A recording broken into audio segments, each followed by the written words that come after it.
წიგნი არის რაღაც მარადილ ფასეულობებზე, სიყვარულზე, მეგობრობაზე, პატრიოტიზმზე.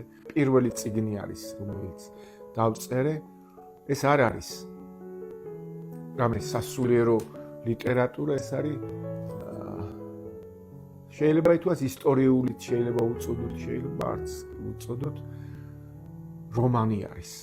და აი ამ წიგნით მე მინდოდა ერთი წელია თითქმის რაც დავამთავრე, მასზე მუშაობდი რამდენიმე თვე უთავსად ღამით ვწერდი ამ წიგნს და ჩემი ნაფიქრი, ჩემი აზრი, ჩემი შეხედულება მარადიულ ფასეულობებზე მინდოდა რომ ესე გადმომეცა.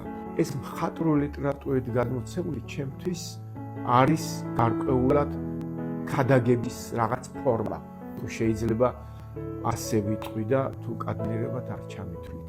მინდოდა რომ ესე გადმომეცა ამ ფორმით ისეთ ფასეულობებზე, როგორიც არის სიყვარული, მეგობრობა, სამშობლოს სიყვარული და პატრიოტიზმი.